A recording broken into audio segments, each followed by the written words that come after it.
Hola, bienvenidos. Vamos entrando. Este es un vivo. Ahí acaba de entrar nuestro invitado, así que voy a agregarlo.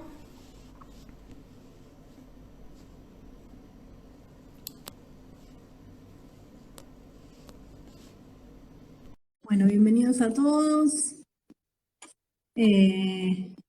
Esta es una charla más del ciclo de Naturales para la Sociedad. Hola, Sebastián, ¿cómo andás?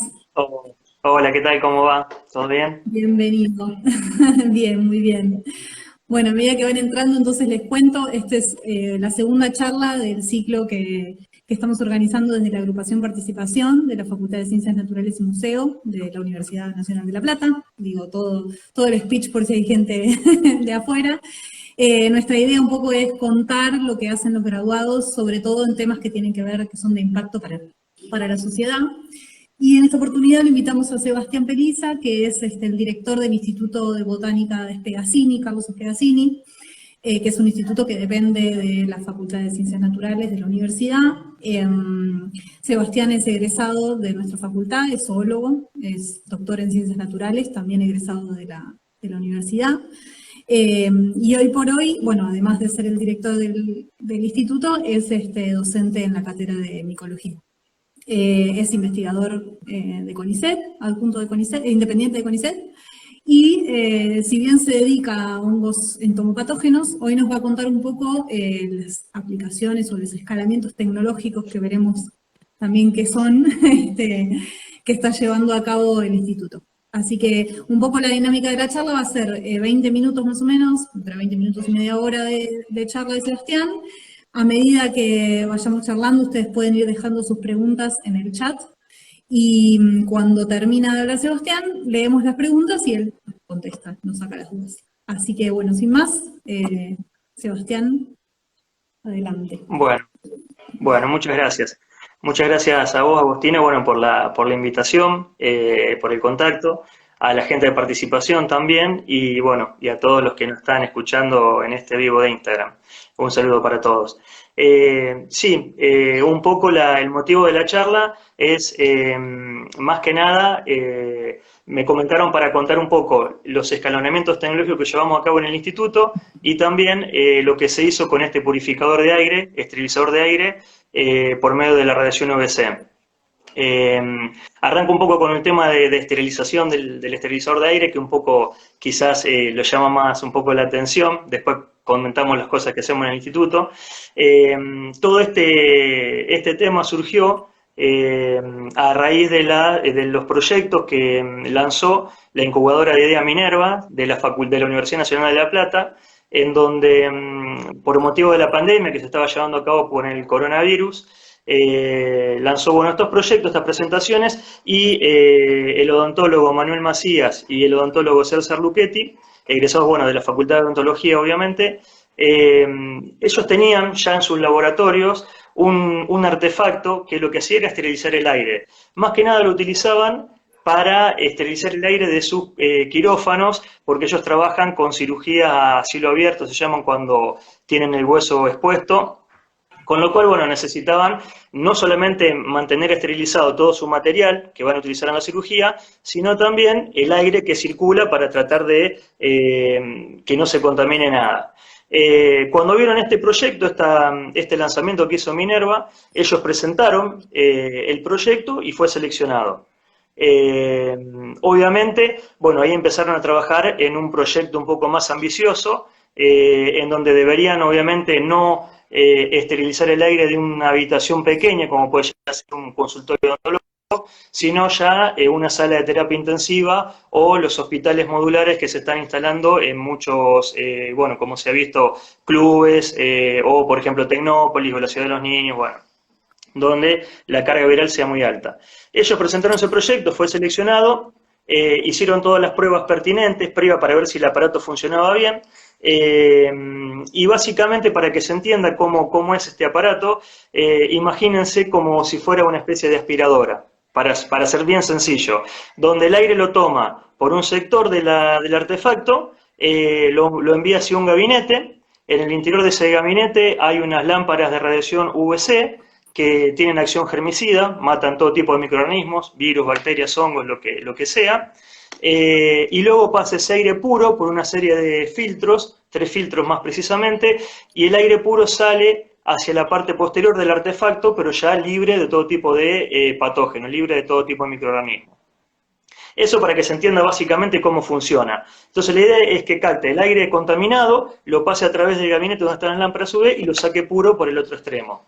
El tema era que, bueno, que ellos empezaron a trabajar con este artefacto, pero obviamente la radiación de tipo UVC, si bien se sabe que tiene acción germicida, eso no es ningún secreto, nosotros utilizamos, por ejemplo, la luz de tipo UVC para esterilizar la cámara de flujo laminar, para trabajar con los cultivos axénicos, se utiliza, por ejemplo, ese tipo de radiación UV en quirófanos para esterilizarlos o en ambulancias, pero el tema es que no puede estar presente ninguna persona mientras está trabajando con ese tipo de radiación.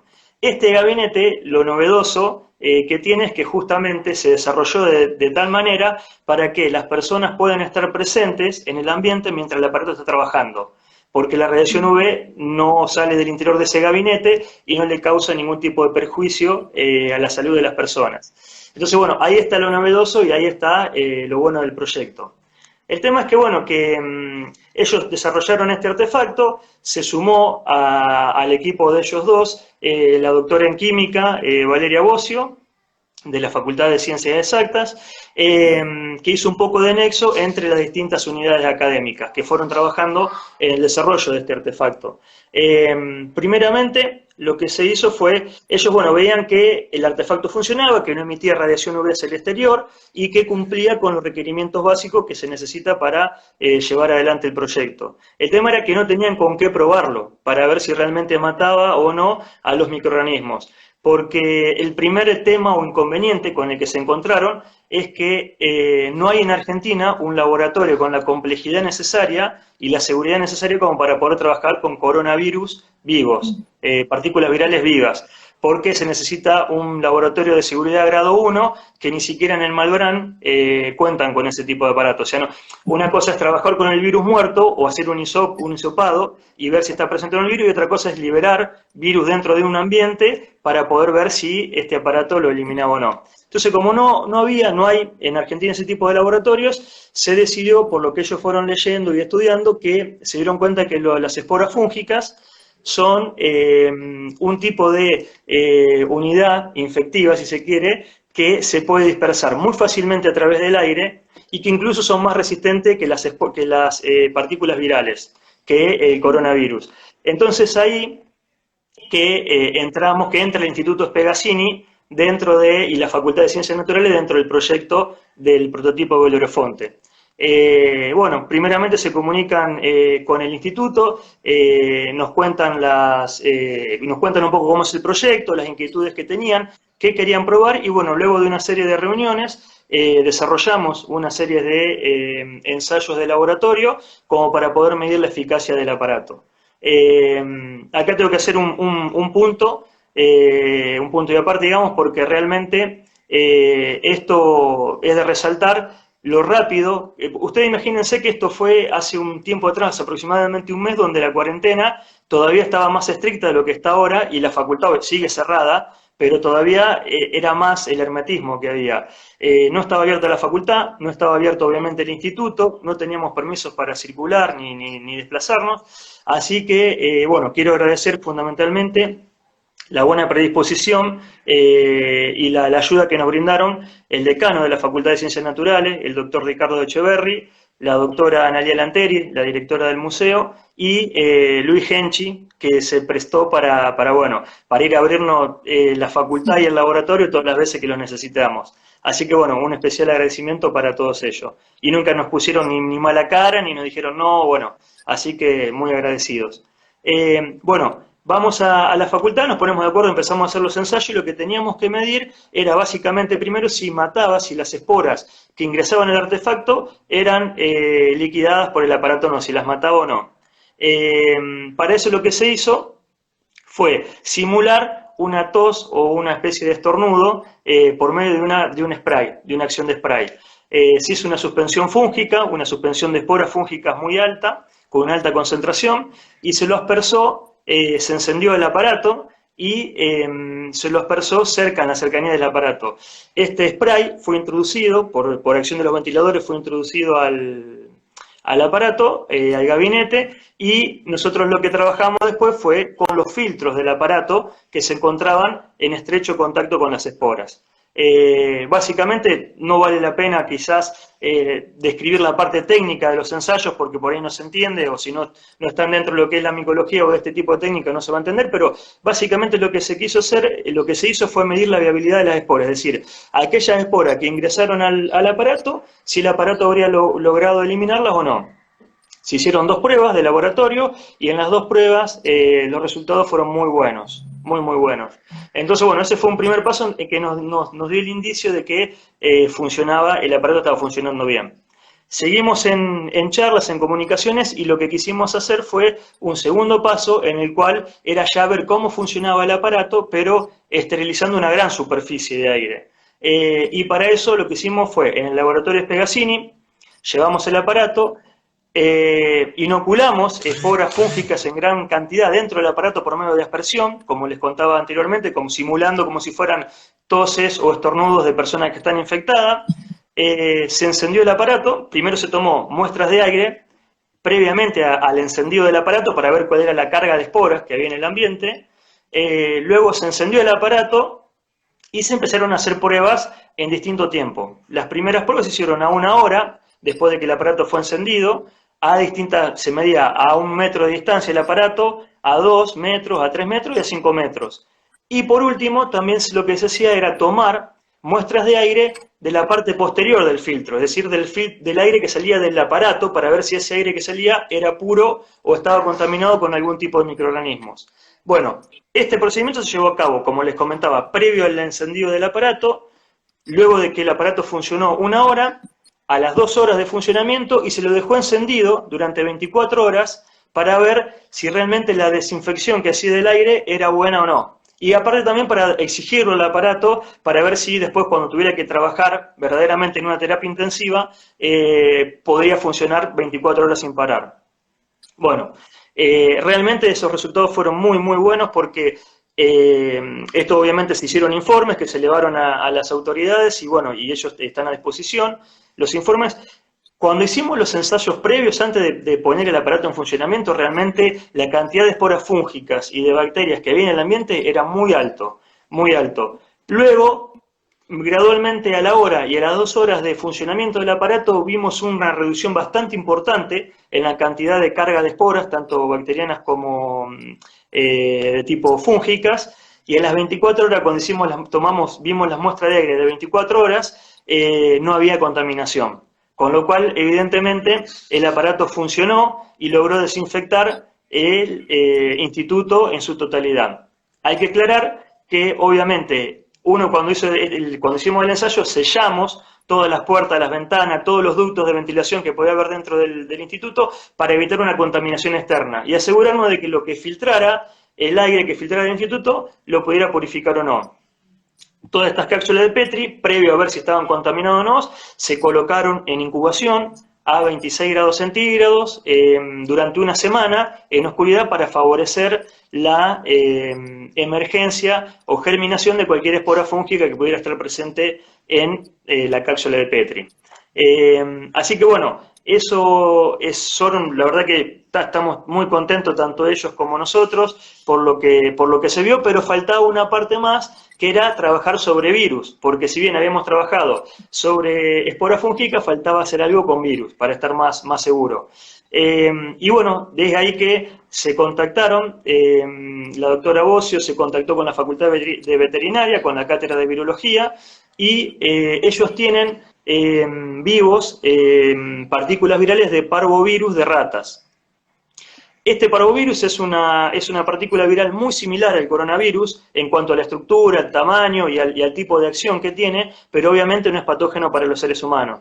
Entonces se podía trabajar con ese tipo de virus. Hicieron las pruebas de laboratorio similares a las que practicamos en el Instituto Spegazzini y nuevamente los resultados fueron muy buenos porque no encontraron partículas virales activas luego de que habían pasado por el interior del gabinete, del artefacto.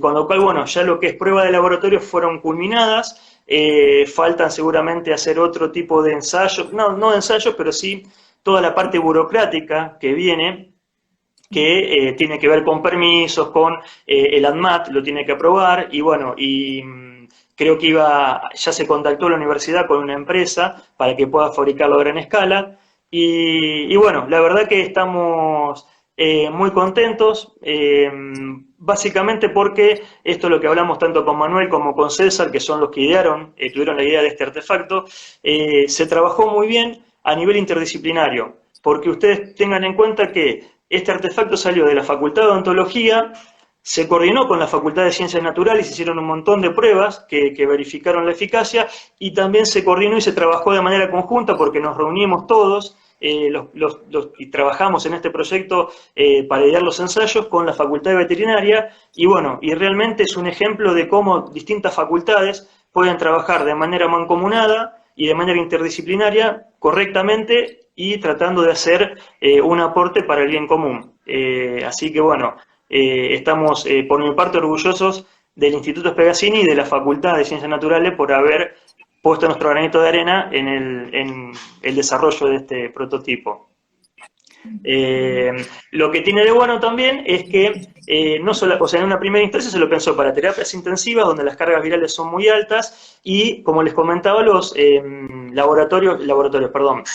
hospitales de campaña que se han montado, pero también pensándolo a futuro, y en una entrevista que se hizo en una radio, el periodista dice, sí, pero también se puede usar, por ejemplo, en un subte o en un colectivo, en el transporte público, y es cierto, porque una de las ventajas que tiene es que es muy adaptable. O sea, si bien la forma que tiene ahora el aparato sirve para trabajar en eso, en una terapia intensiva en un hospital, se puede reformular digamos, su parte morfológica y adaptarlo a un subte, adaptarlo a un colectivo, adaptarlo a un, no sé, consultorio de un médico, a las aulas, tanto de nivel inicial como a nivel universitario, secundario, o a una casa de familia. ¿Qué tamaño tiene, Sebastián, ahora, en este momento, o sea, el que ustedes probaron?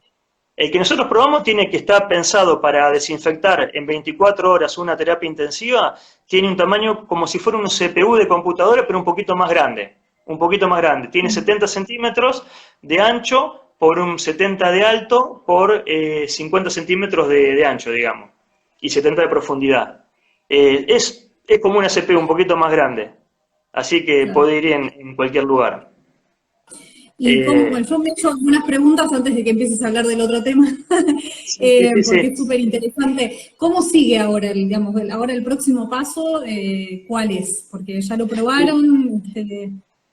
Sí, el próximo paso es hacer las habilitaciones correspondientes, tiene que ir a la Facultad de Ingeniería, la Facultad de Ingeniería va a ver si lo puede optimizar aún más al aparato, es decir, ponerle quizás más motores para lo que puede hacer, por ejemplo, en 24 horas, esterilizar una sala de terapia intensiva, en lugar de hacerlo en 24 horas, hacerlo en 3 horas, por ejemplo. Y esas son todas cosas que se pueden hacer y los ingenieros tienen toda la sapiencia necesaria como para poder hacerlo, digamos, y los mecanismos.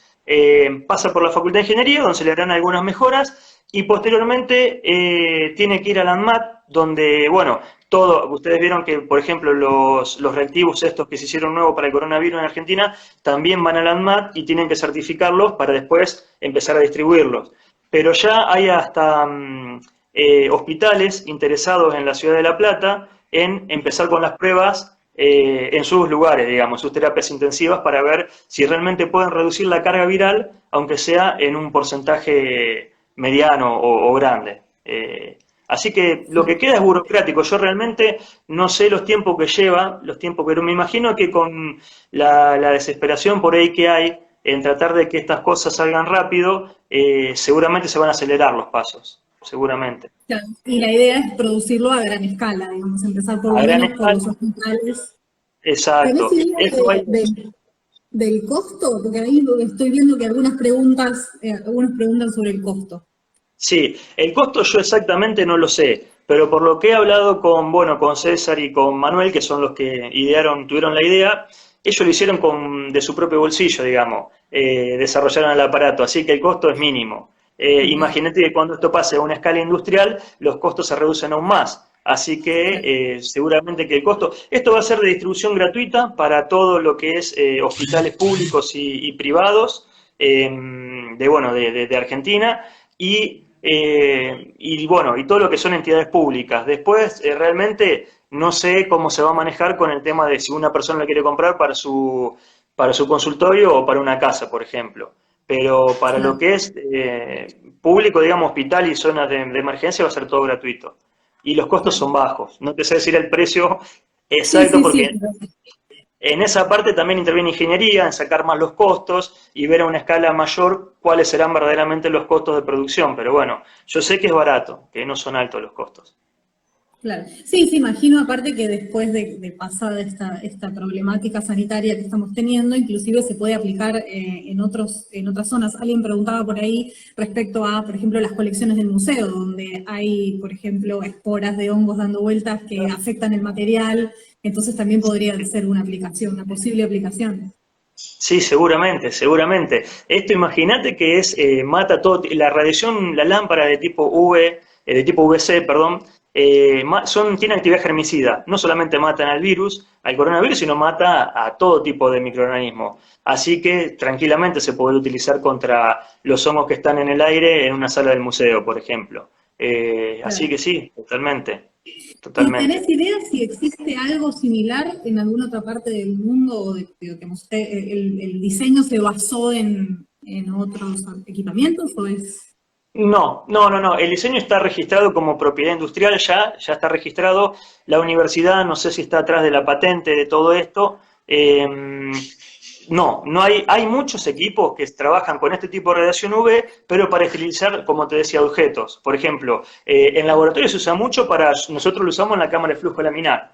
Se utiliza para desinfectar una ambulancia, pero el gran tema y lo novedoso de esto justamente está que no se puede utilizar radiación UV en presencia de personas. Acá se puede utilizar porque justamente hay un secreto, ellos hicieron una capa, digamos, es un poco el secreto del aparato que impide que la radiación UV salga hacia el exterior, queda todo concentrado ahí adentro. Y la verdad, yo no estuve detrás de búsqueda de materiales, pero por lo que me comentaban ellos, no hay nada en ninguna parte del mundo igual a esto. Así que bueno, es totalmente novedoso. Qué bueno, fue una súper aplicación. Sí, Un se poco puede. también el objetivo un poco de estas charlas era ver cómo la investigación también después termina plasmándose, ¿no? En cuestiones prácticas, porque por ahí las investigaciones siempre quedan en un paper y bueno, un poco ir del paper al prototipo y a la aplicación es súper estimulante también para los investigadores. Y Claro. más para los estudiantes de biología. Claro.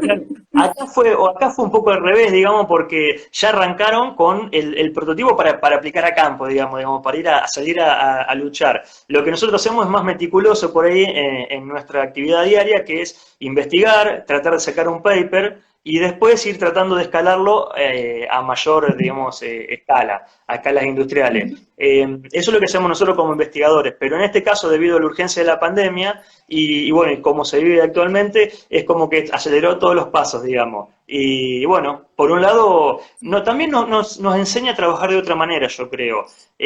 A arrancar directamente a pensar en grande y no arrancar primero por el paper y después ir escalando. Se puede arrancar pensando en una cosa en grande y probarla directamente a campo, por ejemplo.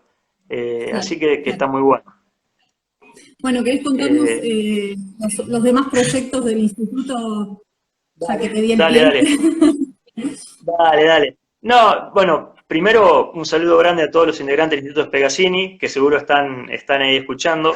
El Instituto Spegazzini tiene, el 26 de abril cumplimos 90 años desde su creación. La verdad que es el instituto más antiguo que hay en la ciudad de La Plata, seguro, y uno de los más antiguos en la provincia de Buenos Aires y en el país. Tiene una colección realmente muy importante de especies tipo y es reconocido no solamente por sus colecciones, sino también por los investigadores que han pasado a lo largo de su trayectoria por el instituto. En el instituto se trabaja todo lo que es micología, con distintos tipos de hongos, digamos. Van desde hongos acuáticos, micorrizas, hongos entomopatógenos o patógenos de insectos, se hace micología forense, se trabaja con hongos de suelo, con lo que es la ecología, o sea que abarcamos todas las ramas o la mayor cantidad, una gama muy amplia de ramas de la micología. Lo que les puedo contar, digamos, es como grupo de investigación dentro del Instituto Spegazzini, el grupo de hongos entomopatógenos ha desarrollado un formulado biológico en base a una especie fúngica que se conoce con el nombre de Boveria bassiana. Y acá nuevamente es un poco la interacción que existe entre las entidades públicas y privadas y cómo trabajando en colaboración y de manera coordinada se pueden obtener logros muy interesantes. Todo comenzó con, no sé si ustedes habrán visto que salió, quizás no ahora este último año, pero hace un par de años una invasión de langosta terrible en todo el norte del país y que llegaron hasta la provincia de Córdoba. Bueno, unas mangas de langosta que realmente terminan con todo lo que hay a su paso, un montón de cultivo y produjo pérdidas económicas millonarias al país por medio de este tipo de insectos. Entonces se acercó SENASA, primeramente, como sabía que, bueno, que en el grupo, en el instituto se trabajaba con insectos patógenos, con hongos patógenos de insecto, si teníamos algún hongo que fuera capaz de controlar esta especie de insectos, las langostas y las tucuras. Empezamos a trabajar con ellos aportaron todo lo que es la parte de logística y de personal técnico en el campo, ya que están en todo el país distribuidos y tienen una gran movilidad. Bueno, encontraron por primera vez, cosa que nunca había pasado en Argentina, pudimos encontrar 5 aislamientos nativos de Boveria bassiana que estaban afectando naturalmente a estas langostas plagas. Esto era el primer reporte que se había hecho en Argentina, porque muchos decían que no existían hongos que afectaran a la langosta, porque son insectos muy resistentes, muy duros. Bueno, a partir de esto se acercó una empresa. Justamente la empresa se llama Nitrap, es una empresa de insumos agrícolas, básicamente, que estaba interesada en desarrollar estas cepas que nosotros teníamos a gran escala, llevarla a una escala industrial. ¿Por qué es esto? Porque, bueno, básicamente el tema que hay con los insecticidas químicos es la gran contaminación que producen en el ambiente, no solamente al agua, al suelo y a lo que comemos, sino que graves trastornos a la salud humana. Muchos tipos de cáncer y bueno, y cada vez se nota más esto, sobre todo en las zonas agrícolas, donde están expuestos de manera inmediata ese tipo de químicos. Entonces, bueno, esta empresa decidió sumarse al proyecto junto con el Instituto Spegazzini y SENASA y llevar a escala industrial este proyecto. Bueno, empezamos a hacer pruebas de laboratorio, seguimos para ver la debilidad de los conidios, para ver si mataba o no. Se llevó a escala, en pequeñas escalas, a hacer distintos tipos de formulaciones. Estas formulaciones fueron probadas en el laboratorio y con la que mejor estuvo, con la que mejor anduvo, decidimos ya escalarlo a gran escala y llevar para hacer una aplicación que fue hecha ahora en noviembre del año pasado en Salvador Maza, en la provincia de Salta, donde hubo una cantidad de langostas terrible, que afectaron unas 100.000 hectáreas en el norte del país. Por ahí estas noticias no llegan a Buenos Aires, porque como pasa en el norte, queda en el norte, digamos, pero realmente la gente estaba desesperada, y los productores desesperados. Estaban aplicando con insecticidas químicos que, como les comentaba, son muy nocivos, no solo para los insectos, sino para la salud humana. Y bueno, y cuando llegamos con nuestro producto biológico, desarrollado en colaboración con la empresa, los resultados que tuvimos fueron muy interesantes, ya directamente aplicando a campo. Y ahí nuevamente colaboramos porque SENASA aportó todo el personal técnico, la maquinaria y el contacto con los productores. La empresa escaló a cantidad industrial la cantidad de formulado que teníamos que aplicar, porque calculé que aplicamos sobre unas 3.000, 4.000 hectáreas aproximadamente este producto, y bueno, nosotros aportamos el conocimiento para el desarrollo del mismo. Así que bueno, este es un ejemplo que tenemos, que se llevó a cabo, que ya lo podemos ver. Ahora teníamos planeado hacer otro tipo de aplicaciones tras la sierra en el mes de febrero, pero bueno, ya estaba este tema de la pandemia y después ya en marzo se cerró todo, así que dejamos en stand-by las aplicaciones. Pero estamos trabajando muy bien, el producto ya está registrado en SENASA para que pueda ser utilizado. Faltan obviamente también nuevamente pasos previos tipos burocráticos, digamos, para que salga al comercio, que salga para poder ser adquirido por los productores. Pero bueno, estamos encaminados y algo que pudimos plasmar desde la elaboración de paper, porque con estas cepas que obtuvimos se pudieron publicar 3 papers en distintas revistas internacionales y además pudimos sacar un producto biológico que en un futuro puede ser comercializado. Así que bueno, justo un ejemplo de todos los pasos que se pueden llevar a cabo. El Y paso obviamente inverso, ahí sí fue, claro. sí, sí, sí, Ese tal sí cual. fue el paper, claro. Claro, claro, del ¿Y paper más al o producto menos industrial. ¿Cómo, cuánto perdón? tiempo llevó? ¿Cuánto tiempo llevó Y más o menos todo el proceso desde que... 3 años aproximadamente, desde que tuvimos el primer contacto con Senasa, que nos plantearon la inquietud, hasta que lo fuimos a aplicar a campo ya producido, digamos, el polvo con los conidos, 3 años aproximadamente. Que es bastante rápido porque, bueno, tuvimos mucho apoyo, se obtuvieron subsidios también para el desarrollo de este producto, con lo cual, bueno, todo nos fue ayudando. Así que pudimos bastante rápido poder sacarlo.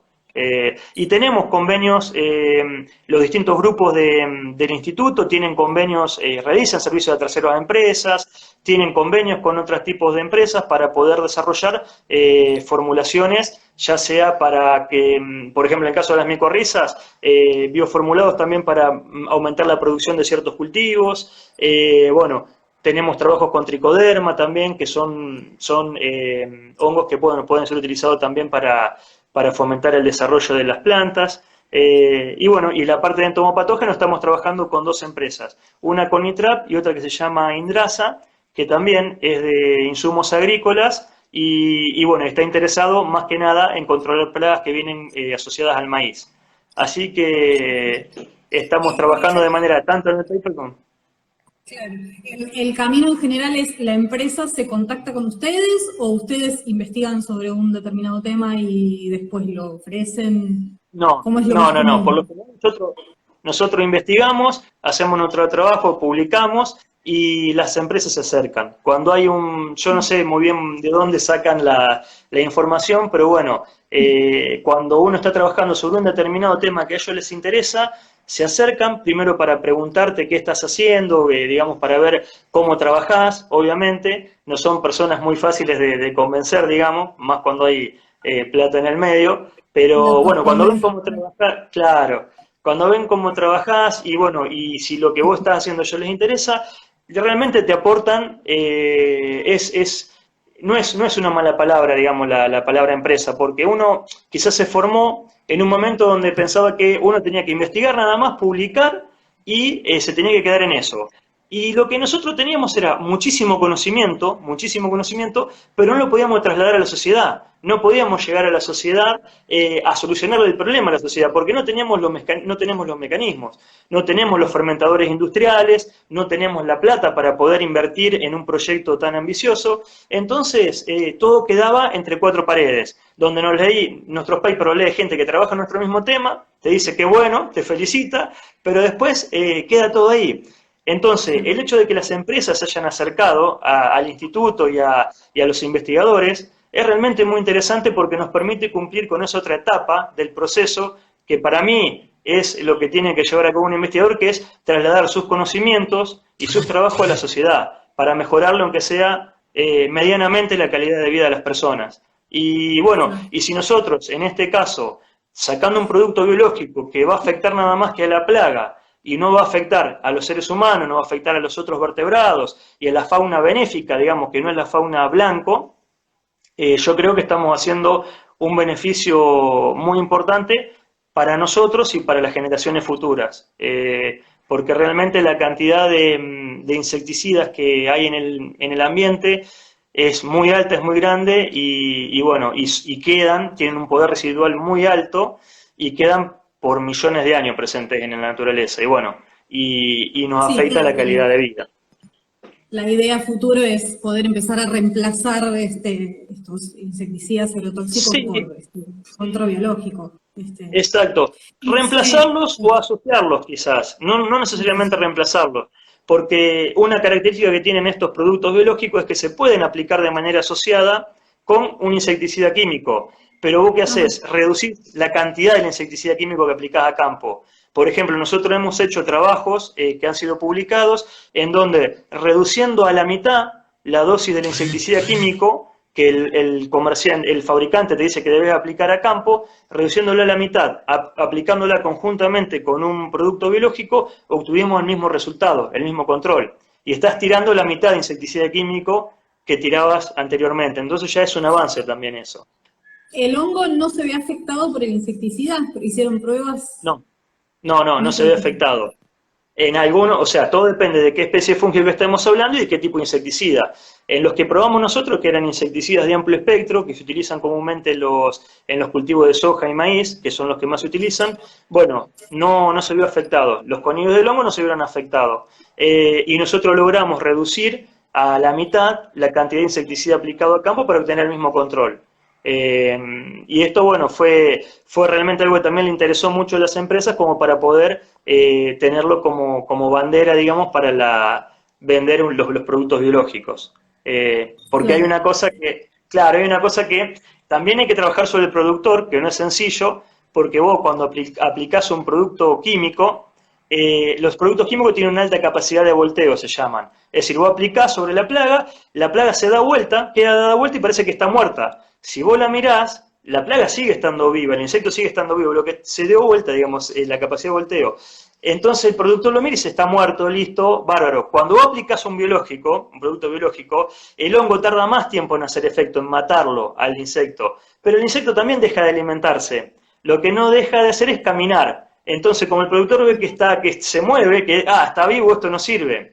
Pero bueno, eso es un trabajo que hacen, básicamente, estamos capacitando también a los ingenieros agrónomos, que son los que tienen que vender el producto biológico, para que le expliquen esto al productor y entienda que si cuando aplicó, a las 2 horas va a ver el cultivo y ve que hay insectos moviéndose, eso no significa que no le hizo nada, significa que va a tardar un día a lo mejor en morir el insecto, pero que ya dejó de alimentarse, porque eso también lo pudimos comprobar en los ensayos de laboratorio. Fomentar la paciencia. Exacto.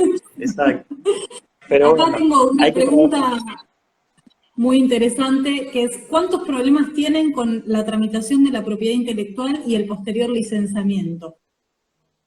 Mirá, esa parte se encarga directamente, es algo que se escapa es un mundo que desconozco. Lo que yo sé es que la empresa se encarga de esa parte porque tiene gestores que se encargan exclusivamente de ir a SENASA, sacar todos los permisos, hacer todos los registros, la licencia, patentamiento, bueno, se encargan ellos, porque la verdad que es muy engorroso. Nosotros tuvimos que sacar, para hacer todas estas pruebas, para ir a mostrar previamente un permiso. Nosotros hicimos donde colectamos los aislamientos fúngicos que infectaban a la langosta fue en Santiago del Estero, porque fuimos a mostrar y bueno, sacar el permiso para ir a muestrear a Santiago del Estero y poder traer los bichos infectados al laboratorio para poder estudiarlo, no sé lo que nos costó, más de un año estuvimos dando vuelta. Más de un año porque la gente hay mucha desorganización y vos hablas con, por ejemplo, la Dirección de Flora y Fauna de Santiago del Estero y no tienen ni idea de que existe un permiso que vos tenés que sacar porque CONICET nos exige sacar ese permiso para poder investigar, pero después ellos no tienen ni idea. Entonces, calculá que el permiso que gestionamos en la Dirección de Flora y Fauna de Santiago del Estero fue el primero. Entonces, aprendieron con nosotros, digamos. Y eso es muy engorroso, era todos los días llamar, pedir, hablas con uno, hablas con otro, hablas con el lector, volvés para atrás. Bueno, la verdad que esa parte tendría que ser mucho más ágil y permitirnos poder facilitarnos las cosas. Lo mismo pasa en SENASA.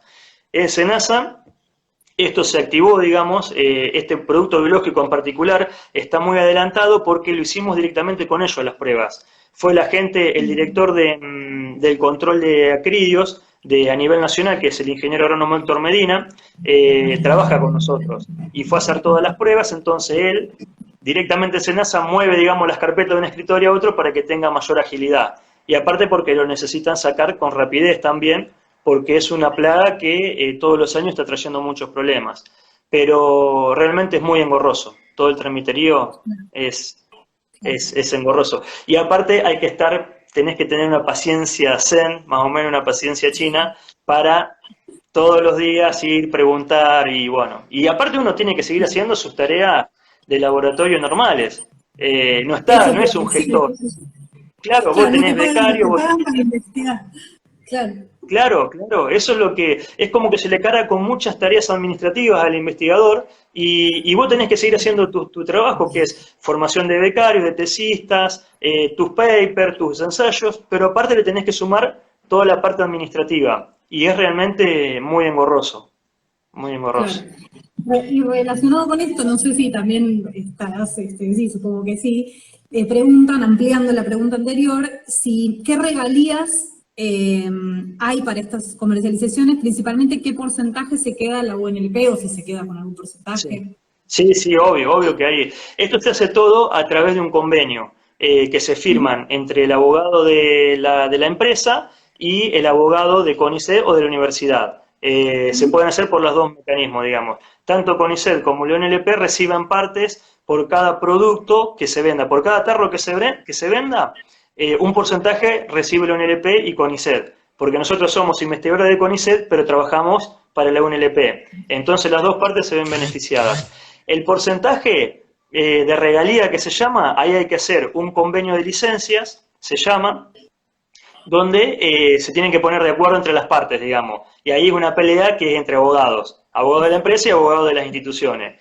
Vos no te metés, digamos. Por lo general, lo que se acuerda por otros convenios previos que se han realizado puede estar entre un 3 y un 5% de regalías por cada producto que se venda, por cada tarro que se venda, para decirlo sencillamente. Pero vos calculás que vos estás hablando de millones de hectáreas de aplicación. Por ejemplo, con Sí, este producto nos decían que piensan venderlo en Paraguay, piensan venderlo, también tienen representantes en Perú, en Brasil y en toda Argentina. Y hablan de millones de hectáreas de aplicación. Entonces, la cantidad de productos que se pueden utilizar es muchísima y las regalías son grandes.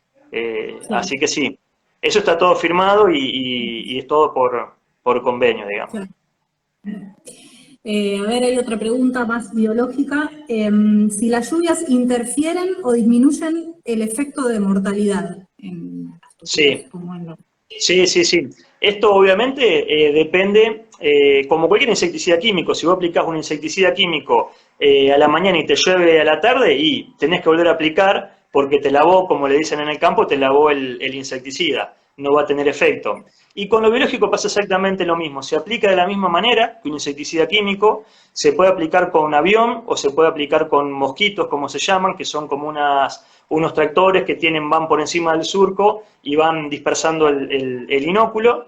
Lo que tenés que tener más precaución, si se quiere, es que vos la aplicación del formulado biológico lo tenés que hacer o a la mañana bien temprano, antes de que pegue, por ejemplo, si vos trabajás en verano, tenés que hacerlo a la mañana bien temprano, antes de que pegue el sol fuerte del mediodía, o a la tardecita, cosa que le dé toda la noche para tratar de al conidio germinar y penetrar en el insecto. Pero son las únicas dos precauciones que tenés que tener. No aplicarlo a las 2 de la tarde en enero porque el calor es muy intenso, la luz sube también y bueno, y eso puede hacer que el rendimiento del formulado disminuya. El conidio, Pero es el, sí, penetra rápidamente, relativamente rápidamente en los es insectos. relativamente rápido. Sí, sí, en un Ajá, par de horas el conidio es como imagínatelo como una semilla que ujú, germina y sí, ese tubo sí. de germinación que se llama penetra a través de la cutícula del insecto por una acción, por mecanismos enzimáticos y mecánicos, sintetiza proteasa, lipasa y quitinasa, penetra en el insecto y una vez que ya el hongo está dentro del insecto, ya está. Porque ahí Claro. es como lo primero que afecta al sistema nervioso. Con lo cual, el insecto deja de alimentarse, ya no come más y empieza a tener un comportamiento distinto al resto de los otros insectos que está sano. Y después cuestión de tiempo, porque invade todo el sistema circulatorio y respiratorio y lo termina matando. Esporula hacia el exterior y eso es una ventaja que tienen este tipo de formulado biológico con respecto a los insecticidas químicos. Vos para volver a matar, vos aplicaste en un sector, por ejemplo, y capaz que a los 15 días un insecticida químico tenés que volver a aplicar para matar una nueva banda, por ejemplo, de langostas que se metió en el lugar. Bueno, con esto no, porque los mismos insectos que están muertos, una vez que esporulan, toman contacto con los insectos sanos y se van contagiando entre ellos. Entonces, bueno, tiene una eficacia mayor. Claro, claro. Sí, súper Así que interesante. Claro, sí, el está bueno. control biológico es un mundo muy interesante. Y se Eh, está dando, y se está dando mucho, y la verdad que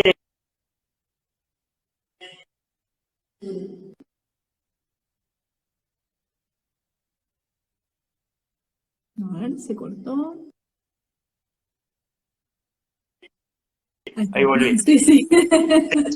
Era porque justo entró una llamada. No, y lo que tiene interesante es que, bueno, que muchas empresas se están acercando justamente porque están viendo la necesidad del desarrollo de este tipo de formulaciones. Acá hay otra pregunta relacionada con algo que dijiste hace un rato, que estaban pensando en aplicarlo en otros países, bueno, en exportarlo. Si el efecto no cambia con distintos paisajes o ambientes, sobre todo supongo que climático. Claro, más que, mira, tienen que ver, básica, cuando vos desarrollás un formulado, tenés que tener en cuenta distintos tipos de clima. O sea que le pones protectores de radiación UV, le pones aceites que faciliten tanto la dispersión como también el tiempo sobre el cual darle más tiempo, digamos, al conillo para que pueda germinar. Lo único que sí podés tener, por lo cual el tipo de clima o el ambiente, aplicarlo acá, o en Brasil, o en Paraguay, o en Bolivia, es lo mismo. Lo que puede variar es el tipo de vegetación que hay. Por ejemplo, no es lo mismo aplicarlo en pasturas acá de La Pampa que si tenés que ir a un monte en Chaco, o en Bolivia, o en Paraguay. Entonces ahí la estrategia que diseñamos fue trabajar con cebos. Directamente, mezclar el formulado, te estoy hablando en lo que es tucura y langosta, ¿no? Mezclar el cebo, perdón, el formulado biológico, que es como un polvo blanco que tiene los conillos dentro, mezclarlo con salvado de trigo, que es un atrayente para la tucura y la langosta, y hay distintos tipos de aceites, como aceite de canola, que es un atrayente, tienen olfato, estos insectos tienen olfato y los atraen muchísimo, entonces van directamente a comer el cebo. Esto también lo hemos trabajado, lo hemos publicado y bueno, y lo hemos comprobado. Entonces, por ejemplo, en un monte, en lugar de ir con un avión por arriba tirando, que también lo podés hacer, lo más conveniente es ir con personas que vayan dispersando el cebo en distintos sectores y los insectos van a ir a comerlo. Y de esa manera se infectan. O lo mismo, por ejemplo, pasa en Patagonia, donde tenés un viento muy grande y una aplicación de tipo spray es muy dificultosa, entonces ahí también se trabaja con cebos. Y estamos pensando hacer ahora en octubre, noviembre, un ensayo con Bufonacris, que es la tucura sapo, que le llaman, que es una plaga muy importante en la Patagonia, ir ahí con este formulado y trabajar con cebos. Con la gente de Claro, Senasa hoy. Era un apoyo. muy bueno. Bueno, vamos a ir redondeando porque la otra vez nos pasó que nos quedamos casi sin tiempo para despedirnos, porque el Instagram Live tiene una duración de 1 hora. Ah, bien, Así bien, bien. que, para no tener que despedirnos así, vamos a decirle a la audiencia que esto que está contando Sebastián de las aplicaciones, hay un videíto en Instagram que me pasaste la otra vez por WhatsApp. Ah, bien. Después vamos a publicarlo, porque esta charla va a quedar grabada y la vamos a subir a YouTube. Entonces, Buenísimo. por ahí en los comentarios de YouTube dejamos como el link del video de la aplicación, como para que a la gente que le interese, una aplicación en Salta era, ¿no? La que me pasaste. En Salvador Massa, en Salta, sí. Sí, sí. Lo hicimos con la gente de Senasa y los que están aplicando son justamente los técnicos de Senasa, con las mochilas que aplican ellos, digamos. Claro, buenísimo. Así Y que bueno, sí. para No, cualquier otra... Sí, exacto, cualquier duda que tengan, pueden contactarme si quieren, ponen mi mail o el Instagram o bueno, algún medio de contacto para que aquel que le queda una duda me pueda escribir y obviamente... ¿querés decirlo si querés ahora? Y yo después igual lo bueno, anoto. Pero... sí, sí, mi mail, por ejemplo, es Sebastián Peliza, como está acá en el Instagram, @yahoo.com.ar. O bueno, o si no tenés, el otro es sebastianpeliza@conicet.gov.ar, y a cualquiera de los dos me pueden escribir y les contesto con mucho gusto, no hay problema. Buenísimo, Cualquier duda buenísimo. Igual o lo que no te quedó claro, digamos, en la charla. lo dejamos ahí en el link de YouTube. En YouTube nos pueden buscar como participación graduados y si no, nos escriben acá al Instagram y les pasamos. Bueno, Sebastián, Bueno, te agradecemos mucho, una charla re interesante, súper. Y bueno, quedamos en contacto. Seguramente si algún otro investigador del Pegacini en algún momento quiere dar una charla acerca de lo que hace, estamos más que interesados, así que la idea es difundir un poco lo que hacemos los graduados de la Facu. Así que bueno, No, buenísimo. buenísimo, bueno. Muchísimas Bueno, muchas gracias. gracias. No, muchas gracias a vos, bueno, nuevamente a participación y déjame mandarle un saludo a todos los integrantes del Instituto Spegazzini, que ya nos volveremos a ver pronto seguramente. Y bueno, y las puertas del instituto están abiertas para cualquier estudiante que le interesen los hongos o bueno, o quieran aprender un poco de este fascinante mundo de los hongos. Así que bueno, estamos a disposición. Buenísimo. Bueno, un abrazo. Chau a No, todos, muchas gracias. gracias. Chao, nos vemos.